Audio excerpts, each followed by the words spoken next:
Hello, welcome to the Black Salt Mirror. Tonight I'm doing an oracle reading with the Starseed Oracle. I pulled 3 cards and I see what we have going here. We have big picture thinking with a portal that flips. Interesting. It says Pleiades energy, visionary, inspired ideas.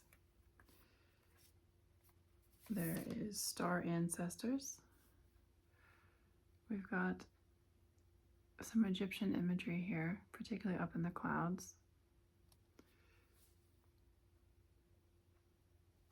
And the pyramids, hidden secrets, lost wisdom, look a little deeper. And a star family.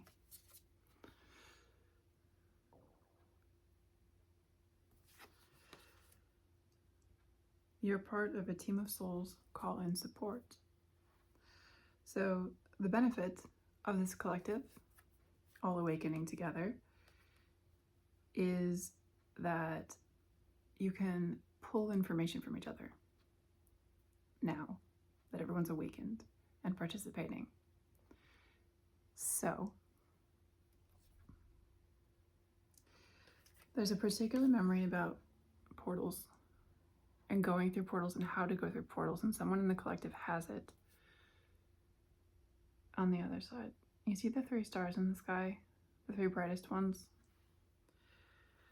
There was something that I've seen before about how a lot of the really old structures, like these Egyptian pyramids, line up with a certain set of stars at certain times, and how like the window inside of one pyramid out looking up aligns with a certain constellation. And it has to do with navigation, but it's also divination. And there's a way to call in this knowledge from each other now.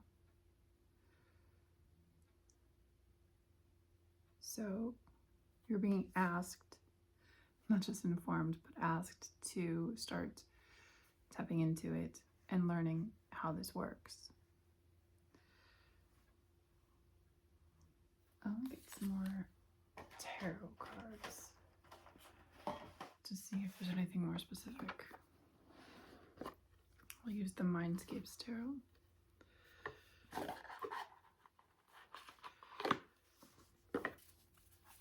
It's not always like the navigation that I think it's referring to is like how to navigate this new space, because the collective does all different things. It's like on a boat, how everyone has a different job. So some people will know how to do certain things and others won't. And if you need to know how to do something, Knight of Tides. There are quite a few books in this deck. I hadn't thought about that, but it's about navigation. There are those within the collective whose first purpose and a large part of their training and purpose here is to lead the way. I'm one of them. That's why I'm here communicating how this is going to work. But the way of it is more specific to you, and there will be someone out there who knows how you can do the way you do, because I won't know everybody's individual, and not everyone will find me here. Not everyone speaks English. Okay, we've got the star. The fact that the astrological imagery is jumping out to me so much in this reading, despite the fact that I'm always talking about astrology, I would encourage any of you finding this video in particular to start learning about astrology if you don't know about it already, particularly transits. And you can watch a lot of the predictions for upcoming transits that don't specifically relate to you on things like the Astrology Podcast, where they do very deep dives, but there are a lot of other astrologers on different platforms that will talk about upcoming transits And this is going to be important. And specifically now, the transits that are important are Mars and Uranus.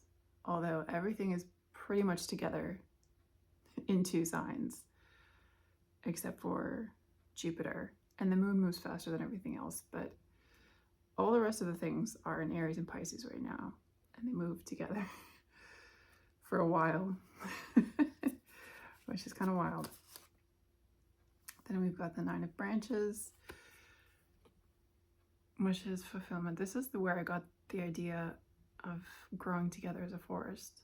This suit of branches in this deck depicts the progression of the forest growth, and the trees get bigger and the forest gets denser as the suit comes along.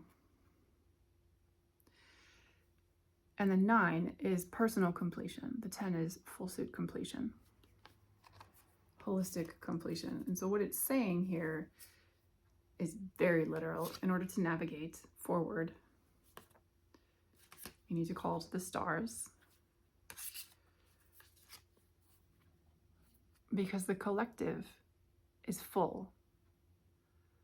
It's grown. It's a forest already. Like, you are but one tree, but the collective is the full forest. And then the Sun, the most positive card in the deck.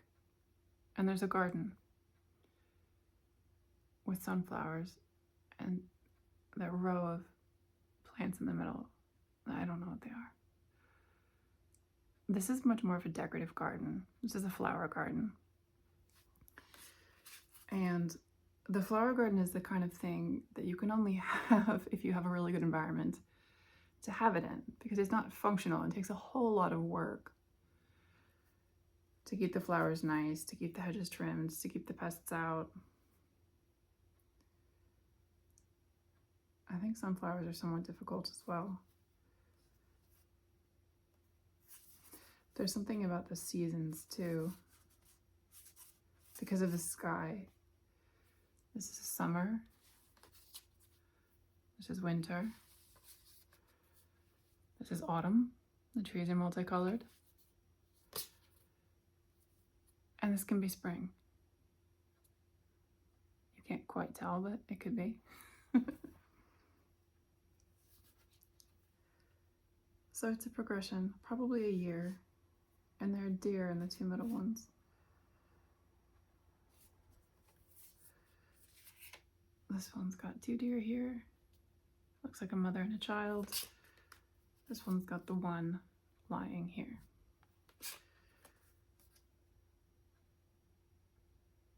It's about building something, because this collective, everyone's been in isolation for so long. One of the biggest things we have to do at first is just to be humans and reconnect with people and each other and feel seen finally, and feel heard finally, and know that we are... Oh, I noticed there's a kite. I didn't see that at first. There are 2 kids with a kite.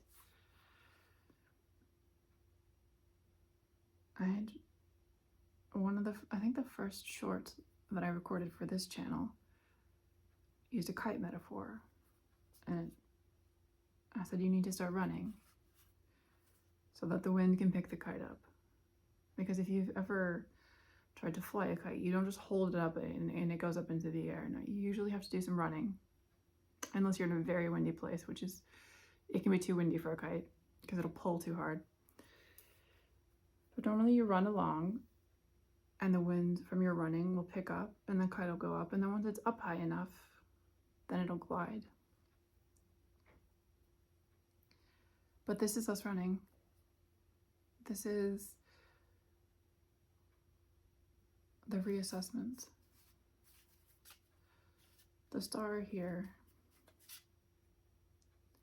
is Aquarius. That's what this symbol means, the water. Aquarius is the water bearer. It's an air sign. We bear the emotions because the water is the emotions. And in this depiction, the water is borne by the tall mountains on the side.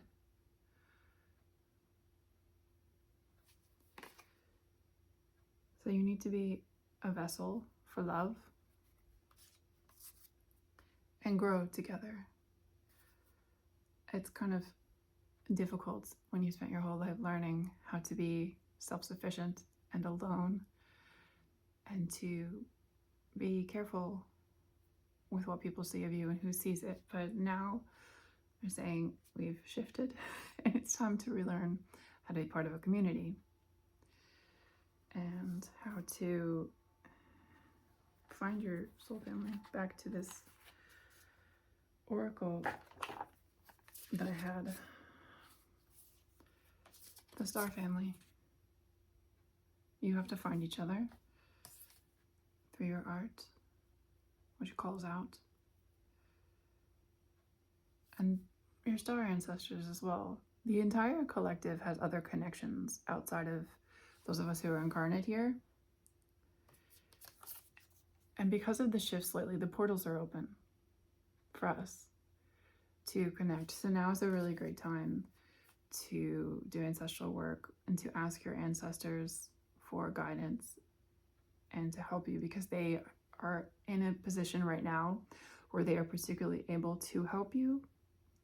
Sometimes guides have difficulty influencing the physical world, but right now, because the portals are open, because of where we are in this awakening and the shift, the ancestors have the ability to teach you and to guide you and to even push you in the right direction in some ways.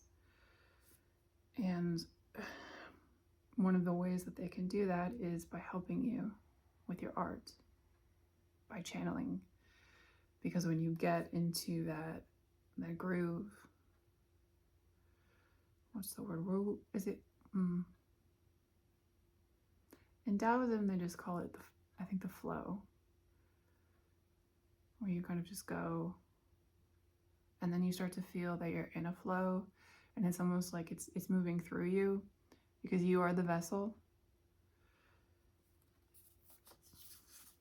Aquarius is very important because we are in the age of Aquarius. Pluto is in Aquarius now, and Pluto is the slowest moving of our luminaries.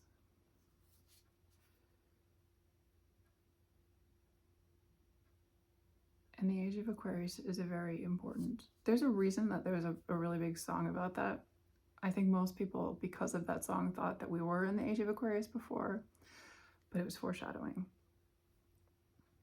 for this time, because the signs needed to be there. The seeds along the way needed to be planted in a way that people could find it without being exposed by finding it. So we are in the age of Aquarius now, and Pluto is the resurrector. Aquarius, as the sign, is the builder. Aquarius likes to shake things up. It likes newness, but it likes to build them upon things that have already existed. It's not destructive, it's progressive. Like, what can we do with what we already have? How can we make better from where we are? Aquarius isn't interested in redesigning or completely reworking and scrapping anything. Aquarius is very intellectually curious about what we know and what we can do with that knowledge and how we can build on that knowledge.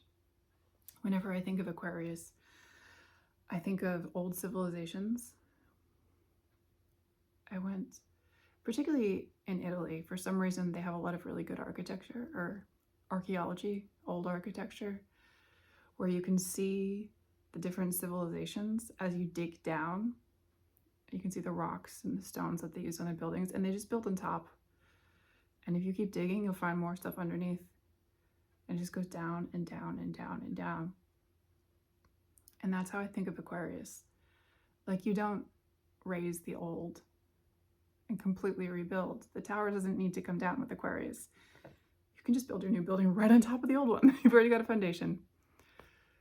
And what that does, on the one hand, is it preserves the old.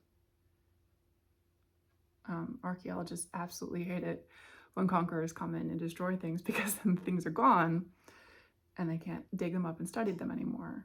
The civilizations that are more into assimilation and integration are much nicer to archaeologists, because then sometimes you can find old things that are still buried under the dirt from the older civilizations, and it will tell you more. And then the other aspect of Aquarius is the wires. It's very new agey, it's very science fiction genre. Modern science fiction, because science fiction has been around long enough that they're kind of stages. It's not like the science fiction in Renaissance times, it's like Star Trek science fiction. It's rebellion, it's revolution, it's independence, it's all of those movies that you've seen about a world that was completely dominated by technology, and the independence and the rebels that come out of that, and how we are more relating usually to rebels and outcasts than to the whole society, which has gotten a little bit off track. But that's Aquarian, because it's traditionally ruled by Saturn, so there's always going to be lessons to the building that you do. And where Capricorn, also ruled by Saturn, is more glitzy and more struggling and more vice-ridden, Aquarius is more new agey. I always think of Aquarius more likely to have like ripped jeans and a soiled t-shirt and dirty sneakers and be a computer hacker, whereas Capricorn will always have a power suit and impeccable grooming. Aquarius is more concerned with the intellectual intrigue. And modern astrology is ruled by Uranus, which is representative of the internet, specifically like wires and radio. I always think of Uranus as radio, like people's voices coming through. Like that was the original Aquarian communication, was that you could hear people in your living room who were miles away. And it was a good thing. And that communication is always a good thing until it's weaponized. But because Aquarius is the rebel, the rebellion, the rebel, both, they're never going to let that happen. That's not Aquarian. Aquarian's vice is being too cold and unemotional, because it carries the water, it holds things for people, but it is not the water, which is what emotions are represented by in the tarot. But we have all 4 seasons here, and we have awoken together. So it's all balanced, and we will build together, and some will hold the water and some will be the water. And that harmony is what will make everything work. Because with Aquarius and Pluto, the destroyer, what's being destroyed is what no longer works. What's being destroyed is what was used to subjugate. Because the rebel is not going to destroy beneficial systems. It's going to identify what is parasitic, what is toxic, and is going to remove those so that growth can happen. This Pluto is also death, right? It's Hades is the more common name. It was both the ruler of the underworld, but Hades was also the underworld itself. This is the transition that we go through. Through death comes new life. And through the destruction of old and antiquated systems and the building of new on top of them comes the rebirth and the death together, because they always happen at the same time, of the Aquarian age. Right now, Jupiter is in Cancer. Some of you need to know that. Jupiter is the great benefic. Jupiter will take anything that it touches and expand it. In Cancer, it's very mothering, it's very supportive, it's very there for you. So now is a time to use self-care. Something just flipped. 6 of branches. Success. There are the victory wreaths on the trunks of the trees. Nurture success. And what that looks like is loving each other, caring for yourself, loving each other. The sun's still on the bottom. Be happy. Do what makes you happy, because you are in a place now where when you do things that make you happy, when you create art that makes you happy, it will make other people happy. And then their art will make you happy, because that's the first thing of the collective. It will make other people outside of the collective happy. But first and foremost, you always take care of yourself, right? If you're in an airplane and the cabin loses pressure, you put your mask on first, and then you put on other people's masks because you don't want to pass out, right? You make yourself happy first. And then that's going to make the collective happy. And then when my art makes your art happy, your art's going to make my art happy, and we're all going to be happy together. And then we're all happy together. Everyone around us is going to be happy because it's infectious. And we're just going to save the world because we make everybody happy. And it's that easy. Victory wreaths. And lanterns to light the way to the party that we're having. There's the 5 of stones. The stone suit in this deck is the building of a city. So as they go up in number, the city gets more complex. 5 is a very integrative number. It's a very moving number. It's a very, could be collaborative, could be confrontational, but we've got kind of a city going here. It's not what it's going to be, but we're like halfway there because we're building on what's already existing. We don't have to come up with anything new. You just make everything better with your art, Page of Tides. And it's pure. There's no structures here. It's just water.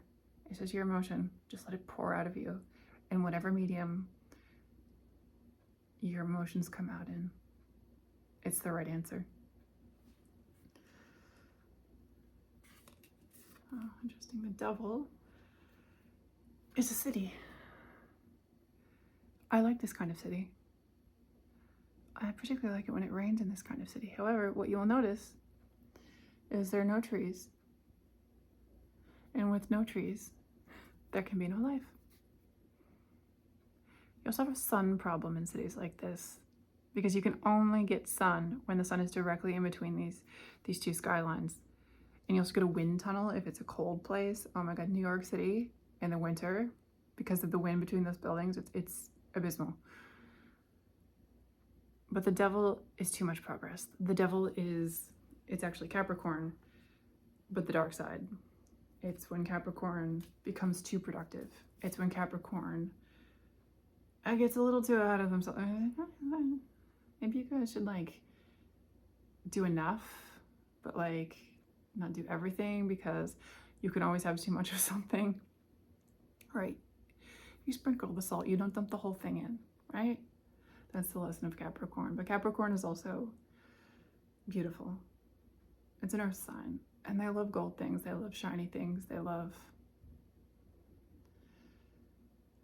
opulence.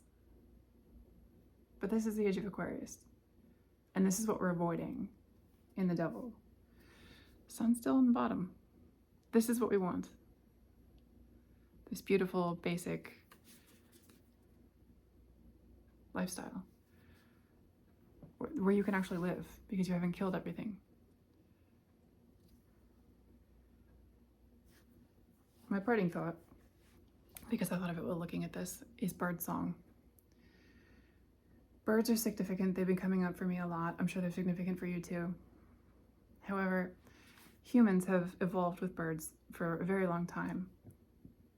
And because of that, and the nature of birds, in that they will only sing when there are no dangers around, and they will all go quiet if there's a predator,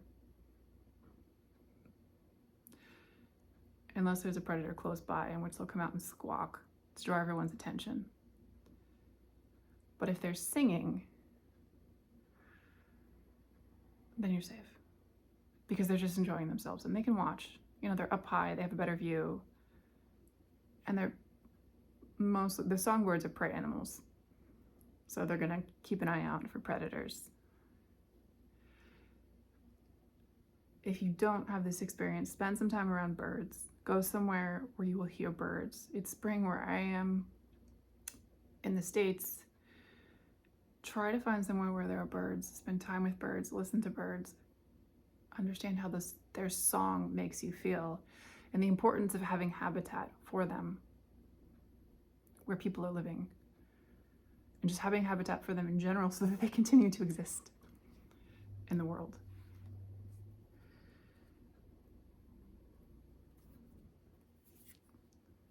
The Empress in reverse. And that looks like a cage. I forget what those buildings are called.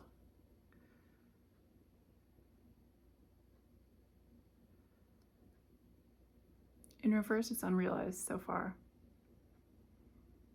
But this would be kind of an ideal living situation, is a house that's open to nature and commune with nature. There are going to be some architects in this collective, I'm certain of it, and that's part of it.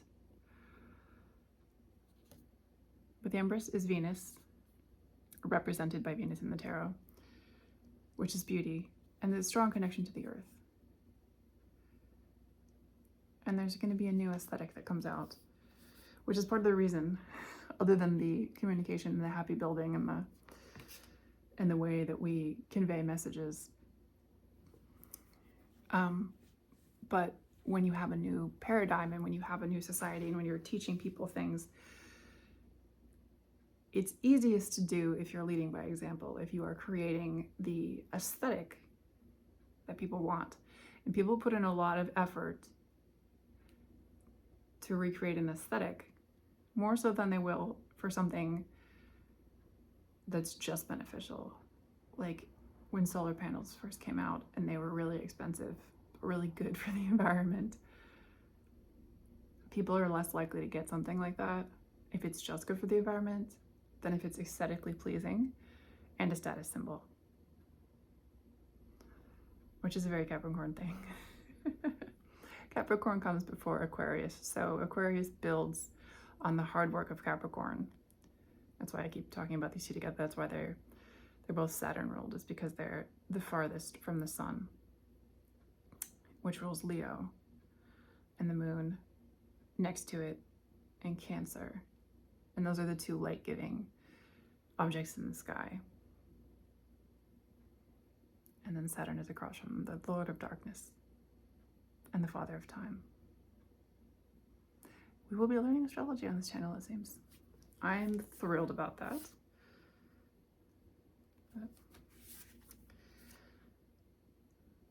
Last one is the Two of Stones in reverse. Don't do too much. Don't overdo it. Don't juggle too much. Just do what you can. Part of self-care is listening to yourself and what you need and what you can handle.